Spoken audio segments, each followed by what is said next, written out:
And when we speak, we are afraid our words will not be heard nor welcomed. But when we are silent, we are still afraid. So it is better to speak, remembering we were never meant to survive.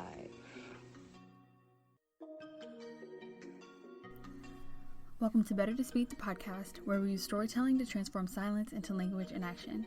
I'm your host, Kési Felton. Y'all, can you believe that we only have 3 episodes left? Well, I guess I did just say that for the first time on here, but yes, we have 3 episodes left. After this episode will be 2 episodes. I'm glad I can do math before our season finale. After that, I'll be taking a couple months off to promote another project coming from Better to Speak, which I'm really excited about. And then I'll be back on the mic in 2021, which sounds very far away, but I don't have an exact date right now, but I'm thinking late January or February of 2021. Until then, we have 3 great episodes planned for y'all, featuring 3 women who are doing really great work in their respective fields, one of them being Rachel Clark, a fellow Howard Bison and founder of Waves of Change HBCU. At the beginning of the year, in the before times when everything was normal, I was planning episodes for the podcast, and I knew from jump that I wanted to talk about environmental justice and climate change, with Rachel and Waves of Change being top of mind for the interview. I'll be honest and say that this is one of the issues that before wasn't really something that I was completely knowledgeable about, especially coming from a predominantly white suburb in Georgia. I didn't really understand the connection between climate change and racism, systemic racism, where a lot of these instances of environmental racism take place in urban cities and predominantly Black and brown communities. The term environmental racism was coined in 1982 by Benjamin Chavis and is defined as racial discrimination in environmental policymaking, the enforcement of regulations and laws, the deliberate targeting of communities of color for toxic waste facilities, the official sanctioning of the life-threatening presence of poisons and pollutants in our communities, and the history of excluding people of color from the leadership of the ecology movements. Before the Flint, Michigan water crisis specifically, I honestly didn't understand environmental racism completely, which we get into a little bit more in this week's interview.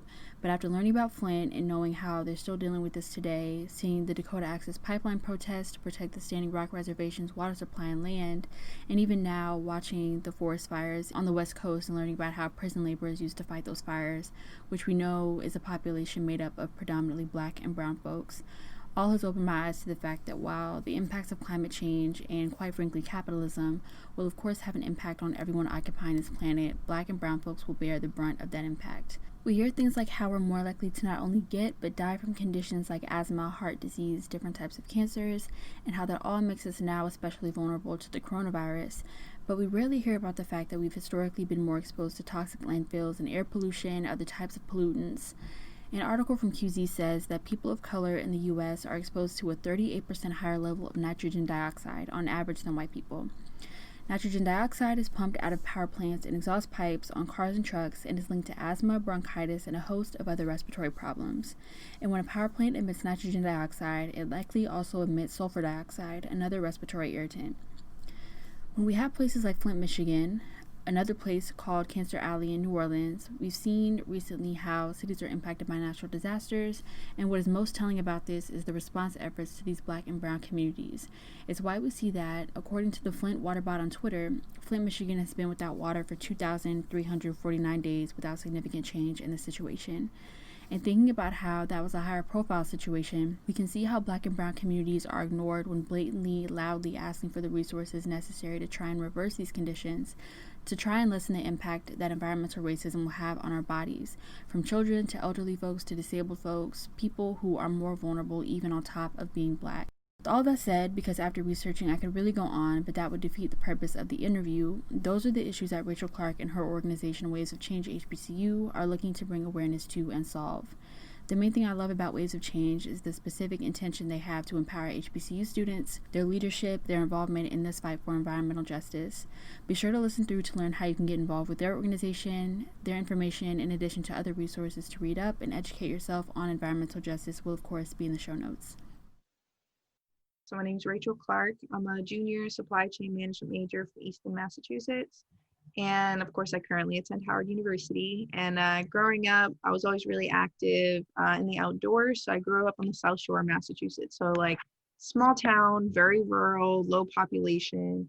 But I grew up always in nature. So my dad was always taking me hiking. We were out fishing on the lake a lot, different things like that. So I always felt very connected to the environment.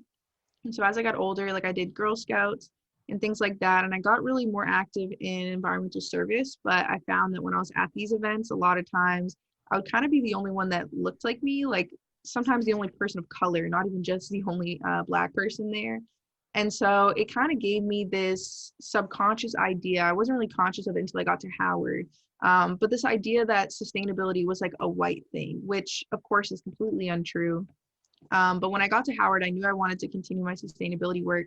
But my freshman year, I felt shy because I felt like if I really embraced that part of myself, like people, I already felt very self-conscious because I was from Massachusetts. I was like, oh, what if people at Howard don't think I'm Black enough? You know, I wanted to fit in and make friends. And so I didn't really want to do it my freshman year. But the summer after my freshman year, I was actually working out in LA for an aerospace company. And I don't know if you remember, but Megan Thee Stallion, she had a beach cleanup. Mm-hmm. Which was really cool. So I got to go to that. And it was my first time seeing like Black people like engaging in this stuff, like at least on that scale. And something in me clicked where I realized like it's not like our culture doesn't want to engage in sustainability, right? I think it's that we haven't had role models in it that we can connect with on a cultural sense. So of course you have some amazing Black environmentalists when you look at history, but we don't really see it in rap culture. We don't really see it in fashion culture. So the things that are really integral to what makes the Black community so amazing, we don't always have a presence of sustainability integrated in that, especially when you look at things like veganism, vegetarianism, like that does not exist, at least in my family at home. So it made me realize that when I went to the beach cleanup, it doesn't matter necessarily that whether it's sustainable or not. It depends on what is the culture, what is the vibes, and can it become a fun and engaging thing? And so it made me want to start Waves of Change HBCU Incorporated. And so I ended up talking about it with one of my friends, Christian Brown. And originally it started, it was only going to be a service trip to Haiti. And of course it evolved way beyond that, as you can see where we are now. So currently we have two chapters, one at Howard University, another one recently launched at North Carolina A&T. We're hoping on founding some more at different HBCUs.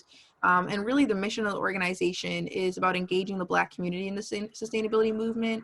But the way in which we're intentional in doing it is we're very conscious that our ultimate mission is rebranding what sustainability means for the Black community. And so we want to focus on the culture. When we're doing like our different service events, we're playing rap music, we're playing things that our culture vibes with. You know, when we're encouraging people, recently we did a thread on Black sustainable businesses, and we focused on choosing businesses that had street style and things that resonated with our culture again, or things that were made in like Africa and stuff like that. And so we're very intentional to integrate the culture with the sustainability movement and focusing on that rebrand at its core. That's what this is all about.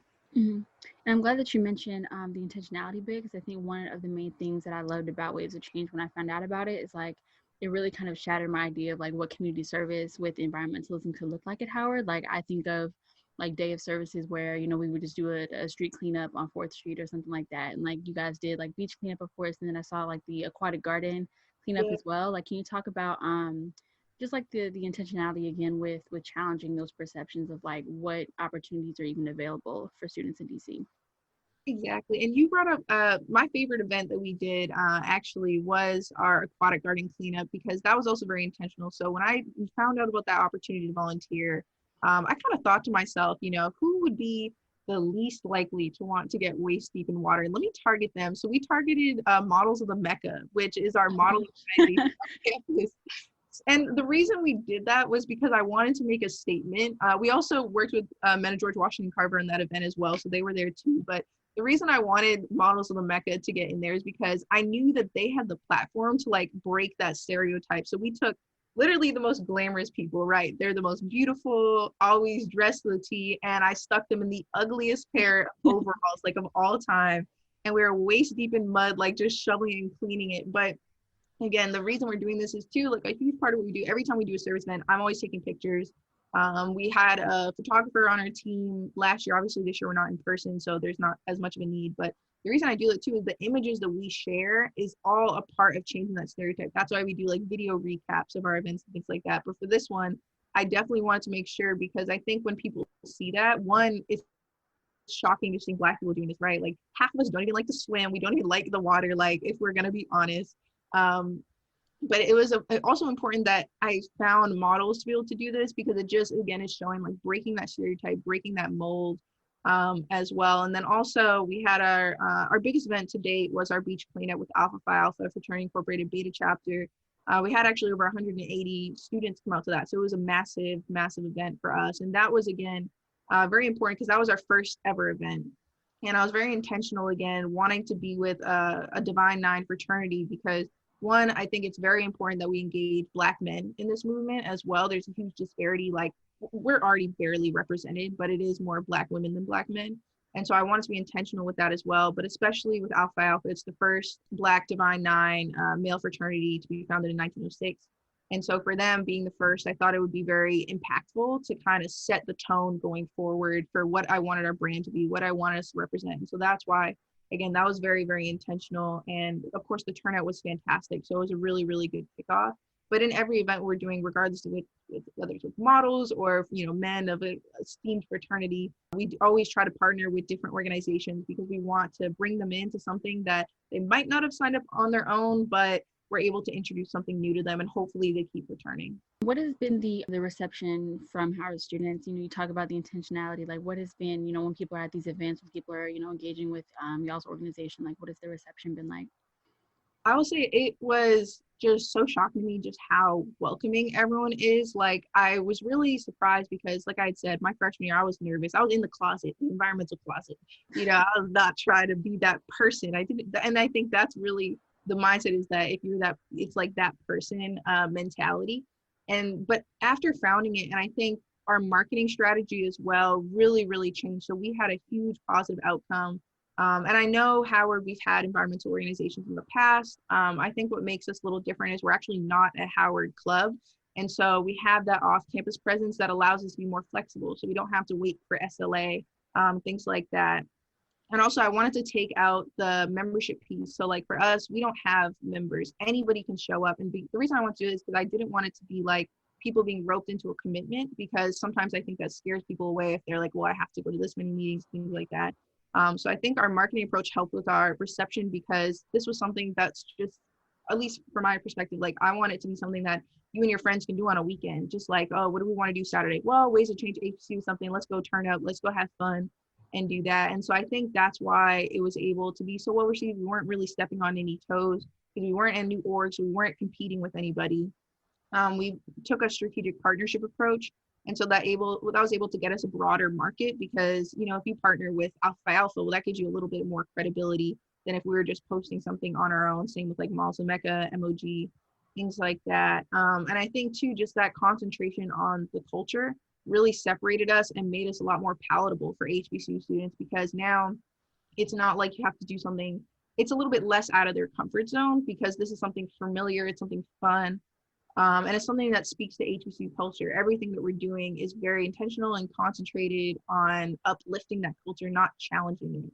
And I think that's something that in the past, like I said, there have been tons of different great organizations on campus. I don't personally see many of them that have taken off the way my organization has, but I think it's because of how intentional we are, where it's not an or, it's an and, right? You don't have to choose between Black culture and sustainable culture. We're making a new culture that integrates both of those, something that hasn't really been done before. And so I think that's why it was received so well.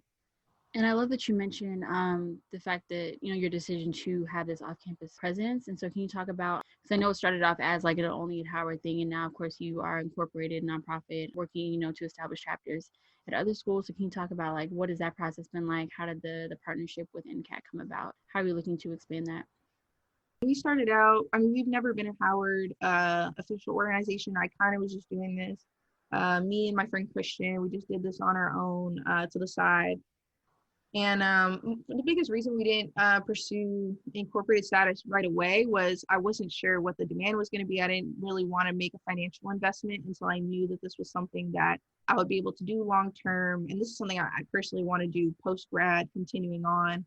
And so that's why we had kind of waited a year to see what would happen. And then, our year anniversary was back in July. So it was a good time to file. We went through InkFile, we did all of our paperwork, filed everything, got it approved. So now we are incorporated. But yeah, I mean, the goal was never to just keep it at Howard. It was a good place to start because that's where I went to school. That's where my leadership came to school. But we decided to choose NCAT as our first non-Howard chapter or non-DC area chapter just because of how amazing their agricultural program is. So they have a really good environmental program. Greensboro is a beautiful area. My mom actually lives not too far from there. So I knew that it would be easy for me. Like I'm actually traveling next week. We have our first service event with them. So I'll be in North Carolina next week. So it's pretty convenient for me as far as how it's located. I know the area and I also knew some people in the environmental program there. So that's how I was able to kind of recruit for our leadership team, things like that. So it was kind of a natural next step. As far as the future, like the overarching goals for Waves of Change HBCU, and really the reason why we decided to make the switch from just Waves of Change to Waves of Change HBCU is because we want to have a chapter on every campus. Like I want this to be something that when you think HBCU, you think instead of like, because I feel like the brand right now, if you think HBCU, the last thing you're probably thinking is environmental sustainability. Like it doesn't come to mind. But I want to change that. I want it to be a thing where like, yeah, HBCUs, like we're some of the best. Like imagine if every HBCU ran on solar power, how much money that would save our institutions, but also how that would brand our community, what that would say to our community, things like that. And so the ultimate goal is having a chapter at every school, doing service work at every school and making sure that we're focused on the rebrand. So yeah, that's kind of like the future. How are y'all's programming? Like, how is that going to shift? Of course, like given that COVID is still a thing, you can't really do like as many community service events. Like, what is that looking like going to this semester? So our NCAT event, we will be doing in-person events, but it's very limited RSVP basis. In the past, anybody RSVP was encouraged, it wasn't required. Now it's strict, limiting capacity. Even our event coming up, it's only 20 people, and it's 10 people per location because we're doing a street cleanup. So it is very strict with that. So we're not going to be as open. As far as with the Howard chapter and just like the overarching brand, we're going to be utilizing Instagram, I think, a lot more. So some things you can see from us are Instagram live events. We'd like to partner with different organizations. Like Hampton is a great vegan organization called V-Gang. I think that's super cool. So we're hoping to do a cooking show for you guys on Instagram in the future. Things like that, really prioritizing our social media. And then also trying to raise some funds, doing some fundraisers. We'd love to drop a scholarship next year. So we might be doing fundraisers throughout this year.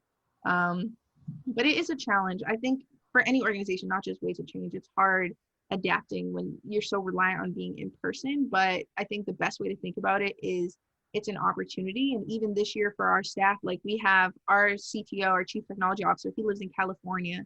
I'm in Massachusetts. Our VP is in Virginia. And so while it is difficult, because we're so far apart, technology allows us to work with people from all over the world now because we're using things like Zoom or Google Meet. So it seems like a downside, but it's actually an opportunity to collaborate on a larger scale because obviously the internet knows no bounds. So I think we're just trying to stay positive and do the best we can. One thing, of course, speaking on environmental justice to zoom out a little bit, I noticed sometimes in the conversations about climate change, like people will be more sympathetic to like messaging about like, the ice caps are melting or save the coral reefs, things like that.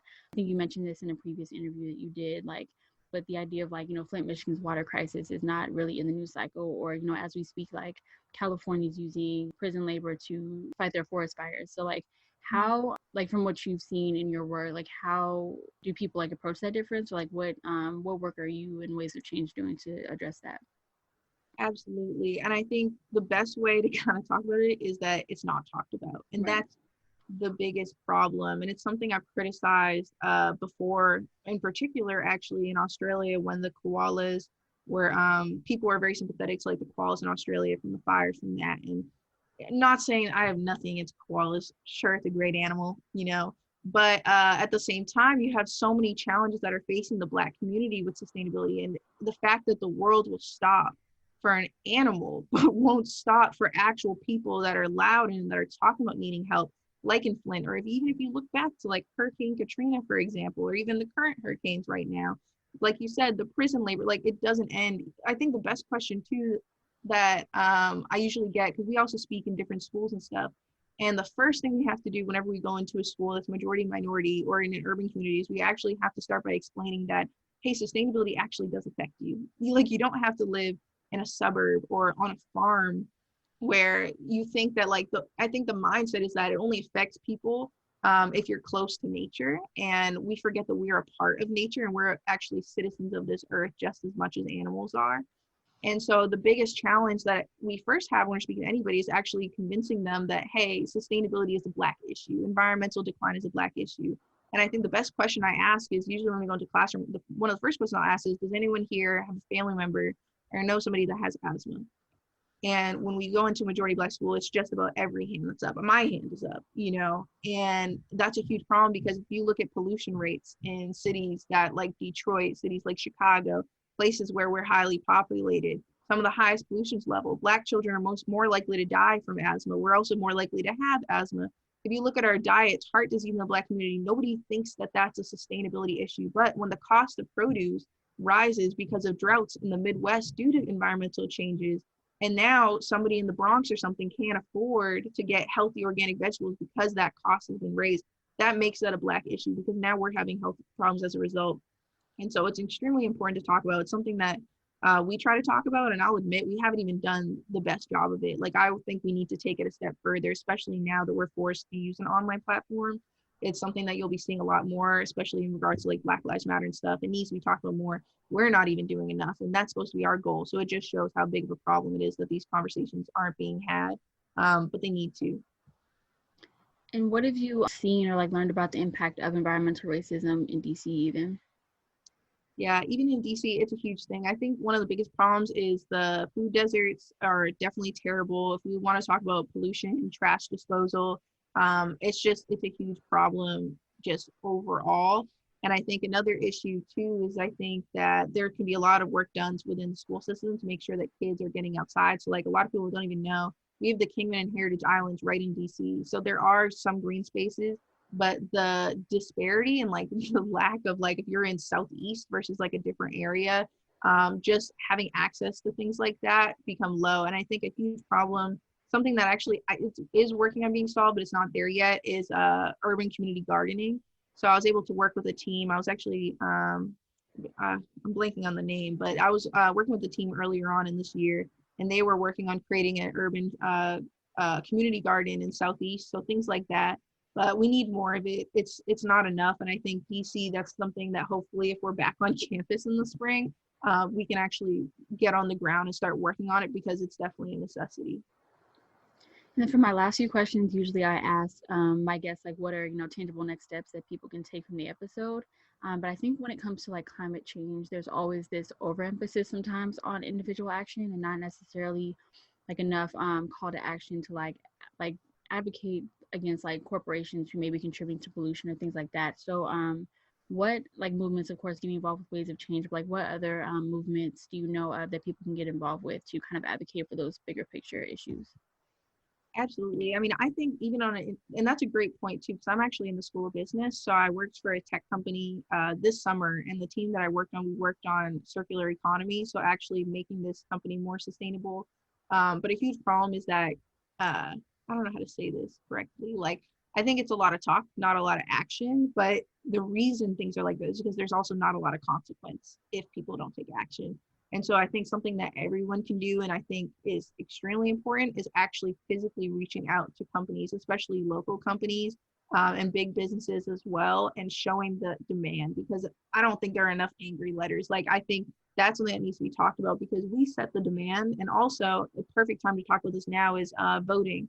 People don't realize how much voting plays into the part of corporations. Voting in a lot of ways is actually, like, obviously we have the census and things like that, but companies do pay attention to that. If a hot topic issue at the presidential debate is sustainability, if we make sure that even every 2 years, like, we're voting, not even just for president, but also for those lower level people, that's who decides kind of what's really going to be happening. So like, I think making sure that we're active in our voting, making sure that we let companies know by writing letters, having that demand, but ultimately, like, those are steps that I think people can take on a bigger scale.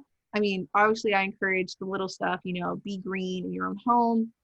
You don't have to like go full vegan, but let's do vegan Tuesdays, vegetarian Wednesdays, things like that. Reducing meat consumption. You don't necessarily have to eliminate it, of course, are important, but on the bigger scale, I don't think people realize how much their votes have to do with this, as well as the voice of just like making sure these companies know. And even with your own career paths, like, I think people think you have to be like a environmental science degree to do something. Like, I'm a supply chain major, and I chose supply chain because I want to make an environmental impact, because that's the one facet of business that has the most opportunity for change. Because I deal with transportation, I deal with logistics, packaging, which are huge things. So I think that's something as well, depending on what your major is. I think everyone has an opportunity to make change. If you're a medical major, thinking about how can we make our hospitals more sustainable? What things can we do there? Can we have more green spaces? No matter what you're doing, if you're a teacher, like, tons of opportunities there. So no matter where you are, know that you have a platform, know that you have an opportunity to make change. Just love being creative and finding a way to utilize it. And finally, how can Howard students and other HBCU students get involved with Waves of Change? Definitely. So follow us on Instagram at Waves of Change HBCU. Feel free to shoot us a message. If you're not at Howard or NCAT, we are looking to expand to new chapters. So if that's something that you're interested in, all you got to do is hit us up and we can do a quick little interview, see if that's a good fit for your school, and we can make that happen. So I think launching a chapter is a huge first step. Keeping up to date with us on social media when we post our different, whether they're in person at NCAT or our virtual community service and fundraisers, engaging with those, staying up to date. Make sure those post notifications are on. And if you are an NCAT student, leadership applications will be dropping pretty soon as well. So keep your eyes out for those. That's it for this episode. You can find us on social media at bettertospeak_ or on our website, bettertospeak.org.